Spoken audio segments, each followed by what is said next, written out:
आज मंत्रिपरिषद में अनेक महत्वपूर्ण विषयों पर निर्णय लिए गए हैं। सबसे पहला निर्णय पिछड़ा वर्ग एवं अति पिछड़ा वर्ग विभाग का प्रस्ताव था। इसके अंतर्गत राज्य में जो 1 से 10 में पढ़ने अध्ययनरत जो छात्राएं हैं को प्री मैट्रिक छात्रवृत्ति योजना से लाभान्वित करने के लिए मुख्यमंत्री पिछड़ा वर्ग अत्यंत पिछड़ा वर्ग प्री मैट्रिक छात्रवृत्ति योजना की स्वीकृति मंत्रिपरिषद ने दी है। आपका जानकारी होगा कि भारत सरकार ने इस वर्ष इस योजना को परिवर्तित करके पीएम यशस्वी योजना करके लागू कर दी है, जिसके अंतर्गत 1 से 8 क्लास तक छात्रवृत्ति बंद कर दिया गया है और साथ ही साथ भारत सरकार द्वारा समय समय पर जो राशि निर्गत की जाती थी वह भी बहुत ही कम थी। यह सेंट्रली स्पॉन्सर्ड स्कीम थी पूर्व में 50-50 रेशो पे। तो राज्य सरकार ने यह निर्णय लिया कि राज्य में हम लोग सेंट्रली स्पॉन्सर्ड स्कीम नहीं इम्प्लीमेंट कर हम लोग एक अपनी राज्य की योजना बनाएंगे और राज्य सरकार अपनी योजना के माध्यम से पिछड़ा वर्ग एवं अत्यंत पिछड़ा वर्ग प्री मैट्रिक छात्रवृत्ति योजना संचालित करेगी। जहाँ तक छात्रवृत्ति के मापदंड हैं, भुगतान के मापदंड हैं, वो यथावत पूर्व की योजना के अनुरूप ही हैं। कक्षा 1 से 4 तक 50 रुपये प्रति माह, 5 से 6 100 रुपये प्रति माह, 7 से 10 150 रुपये प्रति माह और कक्षा 1 से 10 250 रुपये प्रति माह। तो जो पूर्व में छात्रों को मिलता रहा है वह यथावत मिलता रहेगा। परिवर्तन इतना ही है कि भारत सरकार की योजनाओं को अब राज्य सरकार कार्यान्वित नहीं कर अपनी योजना के माध्यम से इसको कार्यान्वित करेगी, क्योंकि भारत सरकार ने संशोधित कर अनेक घटकों में राशि को बंद कर दिया है। तो ये बहुत महत्वपूर्ण योजना है हमारे छात्र छात्राओं के लिए, यह जिस पर मंत्रिपरिषद ने स्वीकृति दी है। दूसरा नगर विकास एवं आवास विभाग का है। यह शहरी क्षेत्रों के लिए बहुत महत्वपूर्ण है। बिहार नगरपालिका क्षेत्र विज्ञापन नियमावली 2022, आपको जानकारी होगा कि दिखते होंगे कि पूरे शहर में इश्तिहार जो एडवर्टाइजमेंट है वह किस प्रकार लगाए जाते हैं। अब राज्य सरकार ने इसको नियंत्रित कर इसको सुव्यवस्थित करने के लिए निर्णय लिया है। इसके अंतर्गत अब जो एडवर्टाइजमेंट स्पेस है उसके लिए ऑक्शन किया जाना है। नंबर 2, किस प्रकार के एडवर्टाइजमेंट लगाए जाएंगे इसका भी निर्धारित इस नियमावली में किया गया है। किस प्रकार के एडवर्टाइजमेंट नहीं लगाए जाएंगे यह भी इस पर निर्धारित किया गया है और साथ ही साथ यह नियमावली में स्पष्ट की गई है कि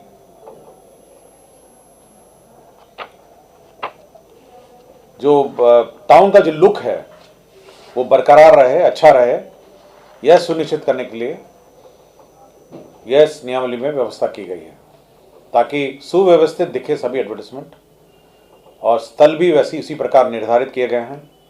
और साथ ही रेट और जो रेट है वो ऑक्शन के माध्यम से है और एप्लीकेशन की प्रक्रिया भी निर्धारित किया गया है। तो ये एडवर्टाइजमेंट के शहरों में एडवर्टाइजमेंट के लिए एक बहुत महत्वपूर्ण नियमावली है, जिसे बिहार नगरपालिका क्षेत्र विज्ञापन नियमावली 2022 प्रकाशित है। अभी हर नगर निगम का अपना नियम था, वो अपना एडवर्टाइज करती थी, अपना क्षेत्र अपना कुछ। आपको याद होगा कि ये पहले एक शुल्क लगाया जाता था एडवर्टाइजमेंट में और साथ ही साथ इसमें 18% जीएसटी भी लगता है। तो डबल टैक्सेशन के मामले को लेके कुछ भुगतान में भी काफ़ी विवाद हो गया था।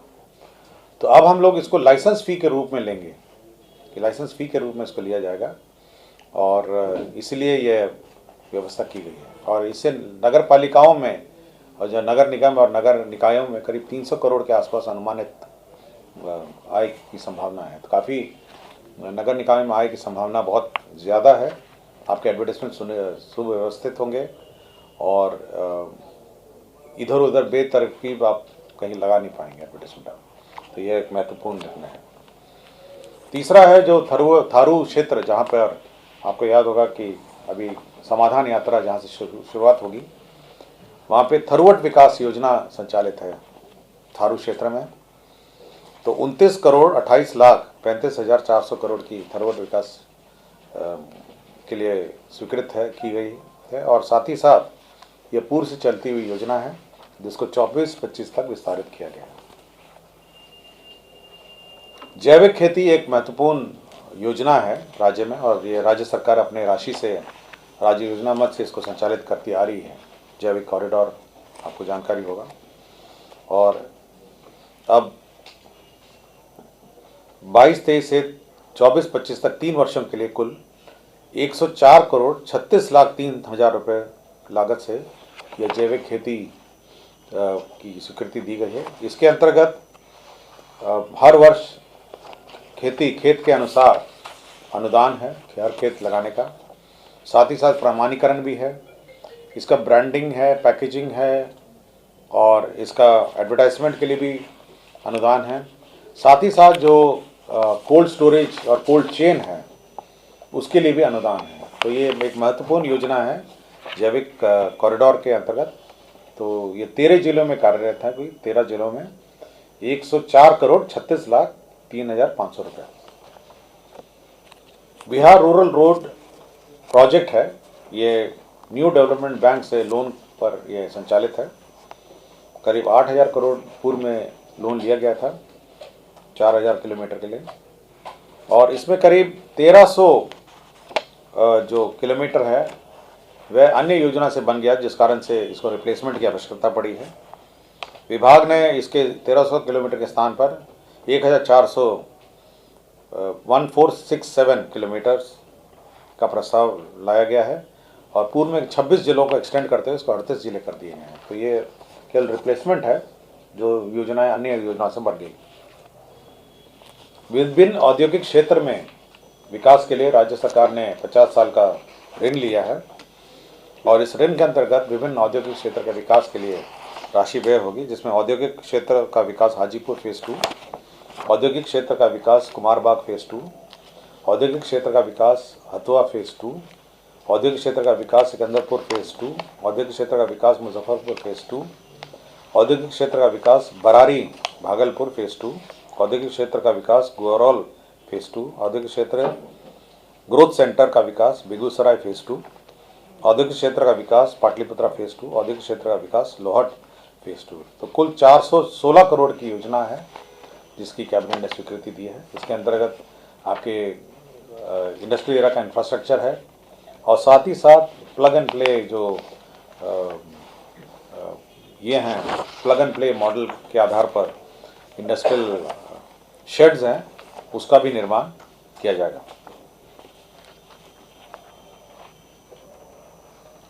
प्रत्येक वर्ष गणतंत्र दिवस 26 जनवरी और 15 अगस्त के शुभ अवसर पर सजावार बंदियों को विशेष परिहार का लाभ देकर कारामुक्त करने की पॉलिसी पर स्वीकृति इस वर्ष भी दी गई है। राज्य में राष्ट्रीय खाद्य सुरक्षा अधिनियम फोर्टिफाइड राइस, आपको याद होगा फोर्टिफाइड राइस राज्य में वितरित किया जा रहा है पीडीएस के माध्यम से। जो फोर्टिफाइड राइस जिसको मिक्स किया जाता है, जो चावल जैसे फोर्टिफाइड रहता है आयरन, फॉलिक और अन्य विटामिन से, वो काफ़ी देश में शॉर्टेज होने लगा है। तो ये अब छूट दे दी गई है। सप्लाई पहले एसएफसी करता था इस राइस को, अब ये छूट हमारे राइस मिलर को दे दी गई है कि वे क्षेत्र में देश में किसी भी स्थान से ये प्रोक्योर कर सकते हैं, और इसका रेट दर जो है वह एसएफसी निर्धारित करेगी। और साथ ही साथ ये जो लिस्टेड फोर्टिफाइड जो मिक्सचर है वो भारत सरकार तय करेगी कहाँ से लिए जाएंगे, और रेट जो है एसएफसी के माध्यम से तय रेट पर लेकर फोर्टिफाइड राइस तैयार किया जा सकता है। राज्य मंत्रिपरिषद आपदा प्रबंधन नियमावली सेवा संवर्ग नियमावली 2022 की स्वीकृति दी गई थी।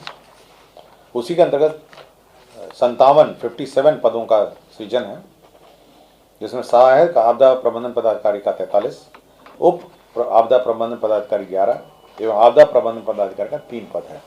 तो यह एक आपदा जो नियमावली गठित हुई थी उसी के अंतर्गत ये अब 3 पदों का सृजन है।